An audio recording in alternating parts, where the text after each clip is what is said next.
Heather Scott is a broker and services the Muskoka area. Heather was born and raised in Muskoka and has a true authentic love for the area of Muskoka and the communities and the locals. Heather Scott and her company are dedicated to providing their clients with outstanding service. And in fact, on our website, she says if she doesn't leave her clients with a beaming smile on their face after meeting, then she has failed. So Heather, thanks for joining me today. Heather, first question for you. How did you originally get into real estate? Originally I have a background in construction, and my father was a contractor forever, and I worked with him growing up as well, on and off. And then after he passed away, my husband took over his company, and I was kind of working with them, but I didn't I didn't want to work with my husband. Mm. And at the time then, being a woman in construction was not highly respected. It Mm. was like, okay, great. Here, what does your husband think? And I was trying to figure out what to do. My husband said, why don't you get your real estate license? And I thought, that's not a bad idea. Like, I like construction, I like design, I like people, and I love my area. And then it just all fell into place. So what year was that, if you remember? That was in 2011, 2010, 2011. Okay, so you've been in real estate for about 13 years as of today. Yes. Yeah. So back in 2011, can you remember where did you get your first deal from? It was a friend, like a neighbor, and they were like, there was a property for sale next door to them, and it was a vacant lot, and it was a swampy vacant lot. Mm. And somebody had stopped and was looking at the sign, and they ran out and started talking to them and said, well, you should call Heather. And I called these people, and they're like, we want to buy it. And honestly, it was an awful piece of property. And I said, like, are you sure? Like, this is a Mhm. really, it's swampy. It's going to be really hard to develop. It's just not a desire. And we're like, no, we're sure we want it. And that was my first sale. And then a few years later, they called me and said, okay, we don't love this property, and can you sell it for us again? But at least they they're like, no, you told us. So, Yeah. Did they end up so developing anything on that property? they did. Then I sold it again, and they ended up building a house on it. And Wow. it's a work in progress, but they're slowly turning the property into something that's usable. Oh, that's good. That's good. So thinking back to when you first started in 2011 to where you are now, what would you say is the biggest shift? Did you start solo by yourself, and how did you get to where you are today?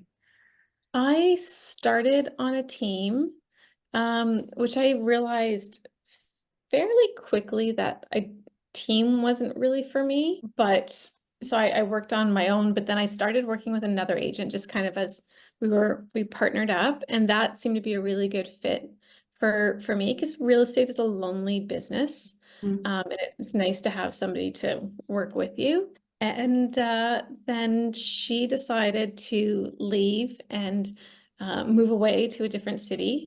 And so then I was back to being on my own, which was fine. And then a few years after that, I did find, not looking, but just found another girl who was in the same spot. And we got along really well. That's how Christina and I came together.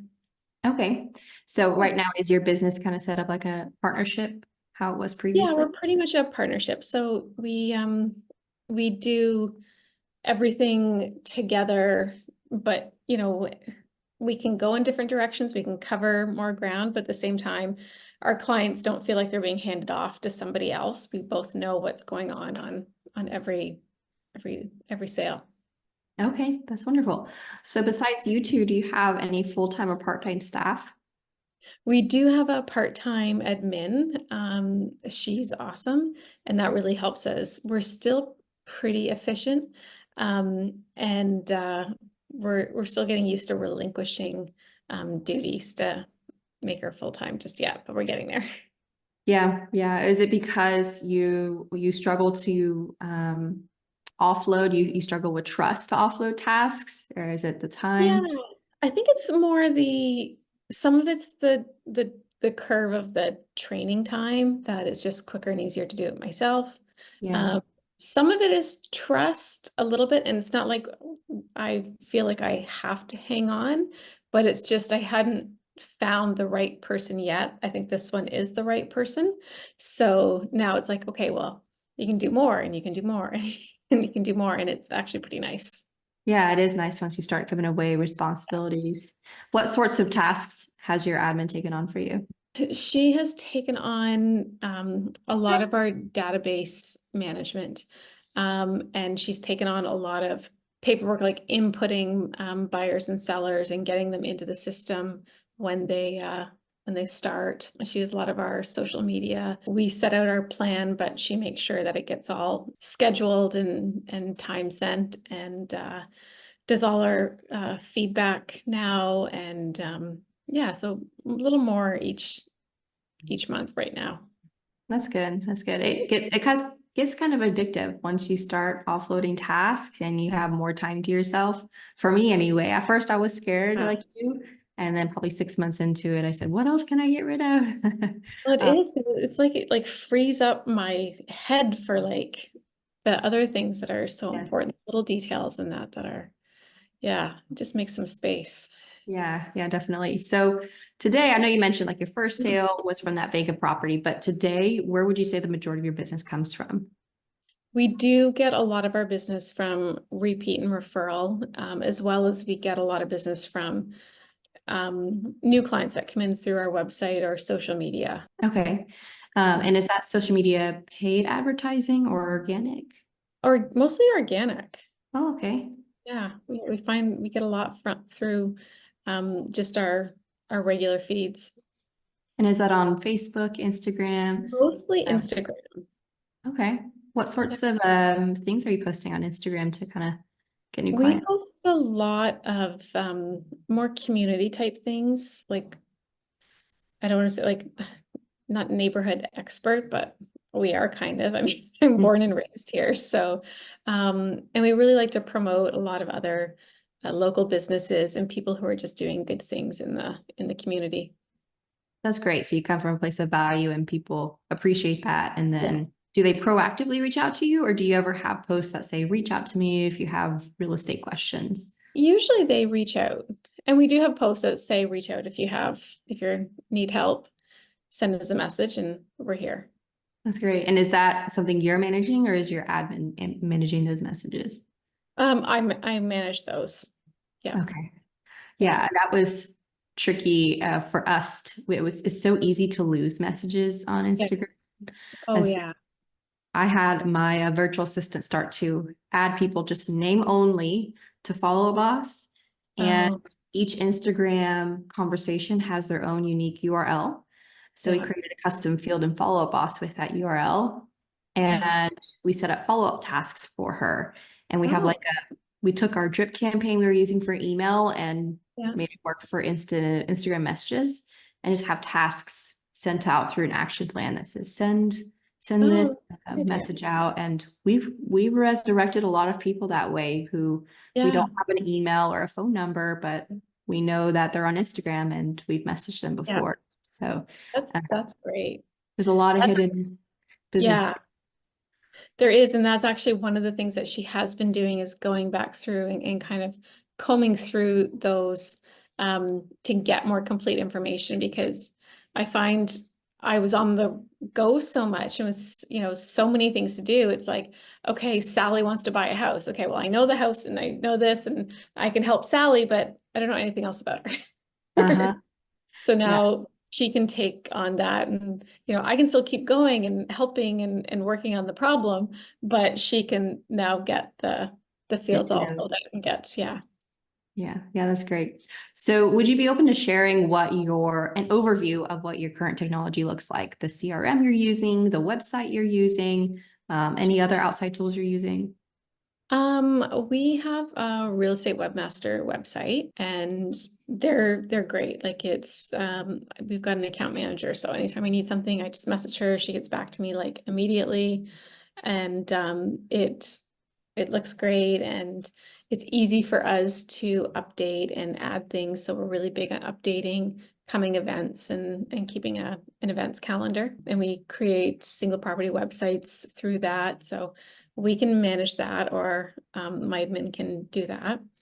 And we use Follow Up Boss, which definitely has a bit of a learning curve to it. And I'm sure we probably only use like 10% of what it's actually capable of.